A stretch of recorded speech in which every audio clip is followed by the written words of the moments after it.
என்ன மக்களே, எப்போதும் ஒரே மாதிரி அரிசி இட்லி சாப்பிட்டே போர் அடிச்சு போச்சா? இன்ஸ்டண்ட்டாக இட்லி வேணுமா? வாங்க வீடியோக்குள்ளே போகலாம்.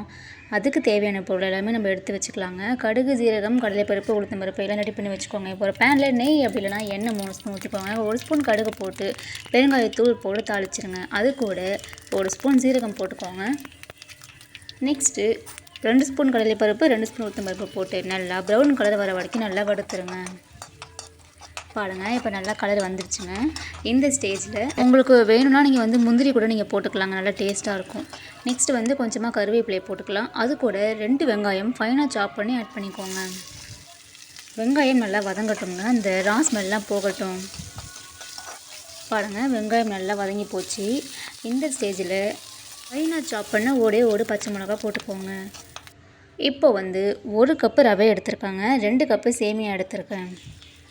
சேமியா 2 கப்பு ஃபுல்லாக நம்ம ஆட் பண்ணிக்கலாங்க. நான் எங்கள் வீட்டில் 3 பேருக்கு தாங்க செய்ய போகிறேன். இந்த ரேஷியோ கரெக்டாக இருக்குங்க. பாருங்கள், நம்ம நல்லா அதை வறுத்துடலாம். நல்லா நம்ம ரோஸ்ட்டாக வறுக்கணுங்க. அது நல்லா உங்களுக்கு வாசனை வரணும், அந்த அளவுக்கு நீங்கள் வறுக்கணும். கிட்டத்தட்ட ஒரு 10 to 15 மினிட்ஸ் வரைக்கும் அது நல்லா நீங்கள் வறுத்துக்கணுங்க.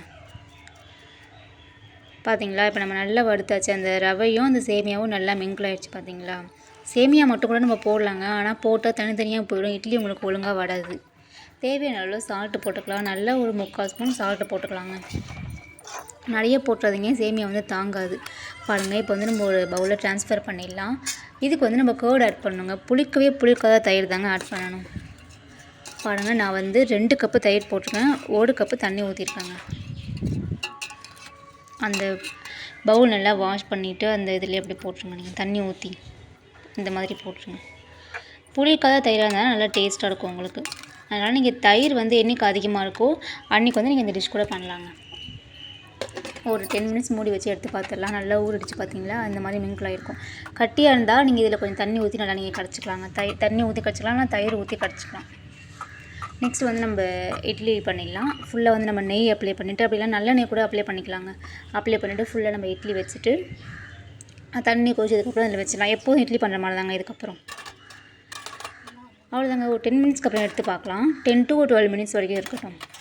எடுத்து பாருங்கள். 10 மினிட்ஸ் ஆகிடுச்சி. நம்ம ஆஃப் பண்ணிவிட்டு பார்த்துடலாம்.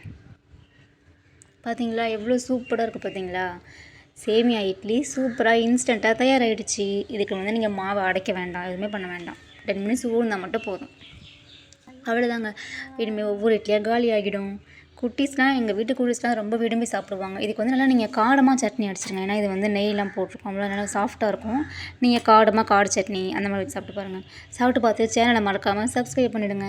காலையில் சூப்பரான ஒரு வீடியோவில் பார்க்கலாம். Tata bye. நல்லா சாப்பிடுங்க, நல்லதையே சாப்பிடுங்க. லைக் பண்ணுங்கள், ஷேர் பண்ணுங்கள், கமெண்ட் பண்ணுங்கள். தேங்க்ஸ் ஃபார் வாட்சிங்.